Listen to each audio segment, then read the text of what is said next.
What's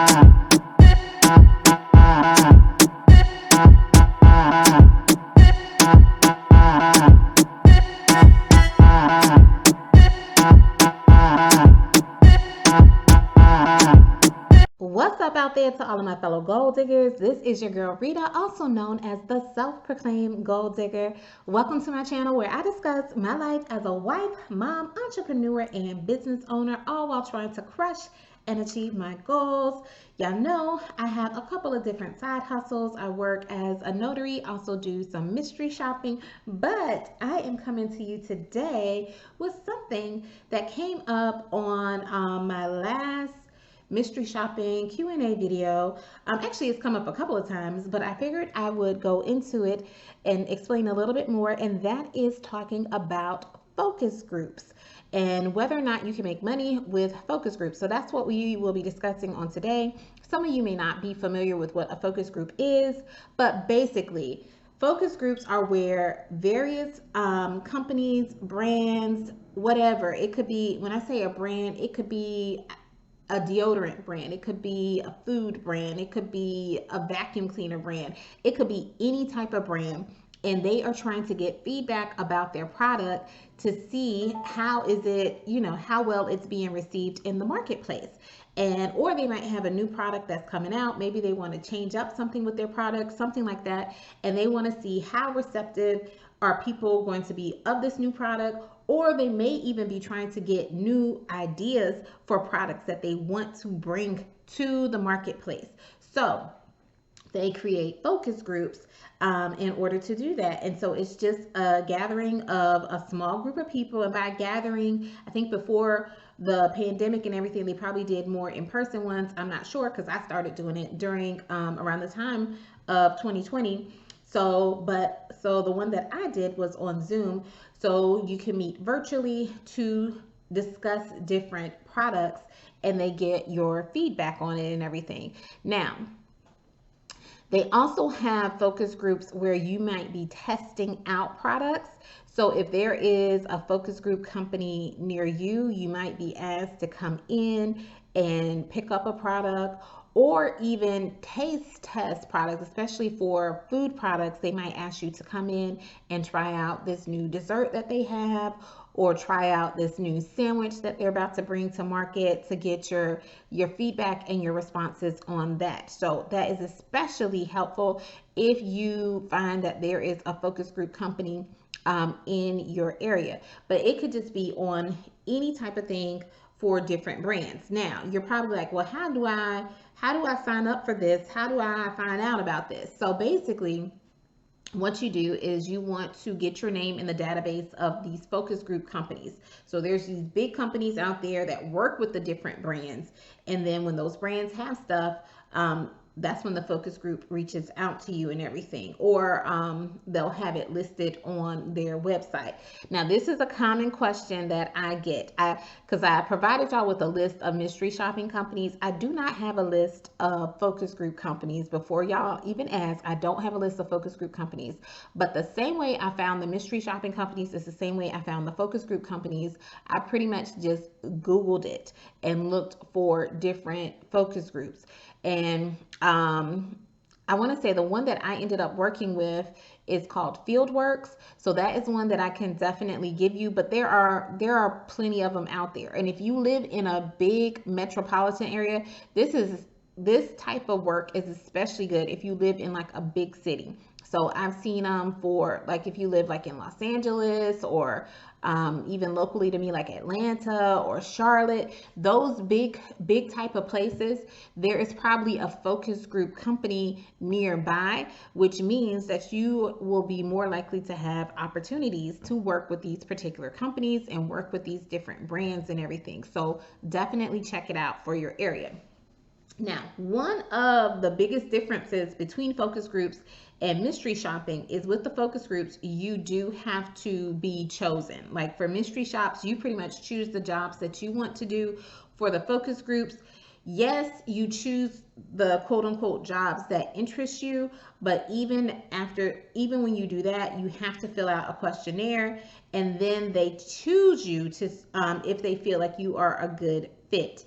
Now, these questionnaires, they can be long. They're like survey, they're pretty much surveys or whatever. And I always say it's not like those little surveys where they give you 10 cents for filling them out, like on Survey Junkie or whatever those little sites are and stuff like that. These are surveys, you're not getting any money up front, but if you are chosen to do the focus groups, you can make anywhere from $75 to $200 for doing the group. And these groups, the focus groups, can be anywhere from like an hour or 2 hours, that kind of thing. And it usually is listed in the description when they have these posted or when they email them out to you. So they'll say, hey, we have a focus group on, let's just say, sodas, and it's a 1 hour focus group and we're paying you $100. So if that's something that interests you, you would click on it, and then they're going to ask you these questions. What type of soda do you drink? How often do you drink a soda? How often do you go to the store to buy a soda? That kind of thing. What brand of sodas do you drink? So those are the type of questions that they would ask you. Key tip, y'all. The more you get into the questions, so some of them will say, hey, this survey will take you 10 minutes to complete. So if you start a survey and it says it's going to take you about 10 minutes to complete, but you're only like 2 minutes into the survey and it says, thank you for your responses, chances are you're not going to be chosen. Because as you're going through and answering the questions, they'll keep giving you more questions, the more likely you seem to be a good fit for the focus group or for the study that they're doing. So if you see any sites that say, hey, this survey is going to take 10 minutes, or this survey has 50 questions, and you know you only got through 10 questions before they were like, thank you for your responses, you were not a good fit. So I say all that to say it is very important that when you see the list of different studies that are out, that you only do the ones of stuff that you actually participate in, or that you actually consume or use in your household, okay? Because that increases your chances of being chosen for these various focus groups, okay? So if they're talking about, if you don't drink soda, like in my example, there is no reason for you to go and fill out that survey, because your chances are you're probably not going to be chosen. Or if you stop drinking sodas 6 months ago, chances are you're not going to be chosen for the survey, because they want recent and current data, and they want recent and current consumers of the product, okay? So just keep that in mind as you are applying for some of these surveys, okay? Some of them, they can be intense, but think of that as a good thing.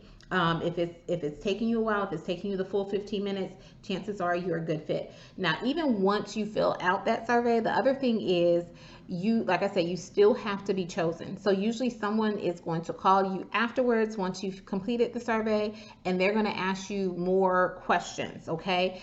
And you want to make sure, sorry guys, you want to make sure you are giving accurate answers in your survey, and you're not just trying to make stuff up so that you're more likely to be chosen. Because when they call you, they are asking some of the same questions that they asked on the survey, and they're checking to see if your answers match up to what you say, okay? So if it's something you have to think about, like how often do you drink soda, and you put, let me put that I drink it every day, and you know you really only drink it like once a week or something like that, and then now that they're on the phone with you and you tell them the truth that you only drink it once a week or once a month or something like that, or you didn't remember that you put every day when really you only drink it once a month, and now you're like, what answer did I put? If your answers are not lining up, they are not really going to choose you, because once again, they are trying to find the ideal consumer of their particular product. So be honest with your responses, and know that they are going to double check and make sure that they still line up and everything. Usually if you do get a phone call, that is a good sign. I have gotten several phone calls. Like I said, I've only been able to do actually one focus group, but I've gotten many phone calls. Usually the reason I can't do it is because the time frame. So the times that they had offered did not work with my schedule. So that's another thing. But if you are somebody who is pretty flexible, or you're not working at this time, this very well could work out for you, and you could be utilized in the studies. Also keep in mind too, they are trying to get a good assessment or overall picture of the people who they want to work with as well. So they might say, hey, we need 5 males, we need 5 females. So that's a good thing too. So don't feel bad if you're not chosen, because if there's been a lot of females applying for it, compared to males, then yeah, you're not going to be chosen. Now, of course, if it's a study where they're specifically looking for women, yeah, they'll put that in the description and stuff like that too. But keep that in mind. They're trying to get a good overall picture, a broad picture of people, to represent them in the study. And some of the questions might be personal, like about your race, age, that kind of thing, because they are looking for specific demographics. All right, so y'all let me know if you are interested in doing focus groups. Hopefully this video is helpful to you, and feel free to check it out. Last thing I want to share with you guys, I am having a free notary workshop coming up. Please check my channel. I will have it posted, the actual date and a link for you to be able to register for that if you have been thinking about becoming a notary and that's something that you want to get into. All right. Well, that's all I have for now. Until next time, take care, everyone.